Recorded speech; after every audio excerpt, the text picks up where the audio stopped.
కాపు ఉద్యమ నేత ముద్రగడ పద్మనాభం రేపు రావులపాలెం నుంచి తలపెట్టిన సత్యాగ్రహ పాదయాత్రకు రాజమండ్రి నగర కాపు సంఘం మద్దతు ప్రకటించింది.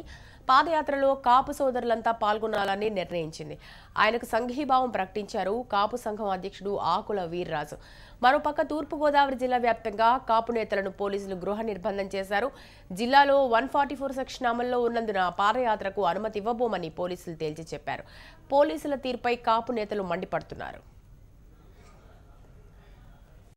శాంతియుతంగా గాంధీ మార్గంలో నల్ల రిబ్బన్లు కట్టుకుని రావులపాలెం టు అంతర్వేది వరకు పాదయాత్ర చేద్దామని తలపెట్టారు. లాస్ట్ టైం కూడా చేస్తే ఇలాగా పోలీసులు రాజ్యం కింద చూసుకుని వాళ్ళు అరెస్ట్ చేయడం జరిగింది. లాస్ట్ టైం మమ్మల్ని హౌస్ అరెస్ట్ చేశారు. మళ్ళీ అదే పాలసీలో అదే పద్ధతి ప్రకారంగా మళ్ళీ ఈ పోలీసు రాజ్యంగానే కనిపిస్తుంది తప్ప ఈ రోజున మమ్మల్ని పొద్దుటి నుంచి ఇంట్లో పెట్టారు. మమ్మల్ని ఎందుకు పెట్టారో తెలియదు. ఎక్కడికి వెళ్ళొద్దంటారు, వితౌట్ పర్మిషన్ అంటారు. ఎస్ఐ గారు ఫోన్ చేసి వితౌట్ పర్మిషన్ అండి, మాకు ఆర్డర్స్ ఉన్నాయండి, మీరు వెళ్ళడానికి లేదండి. ఇదే పరిస్థితి ఏంటండి?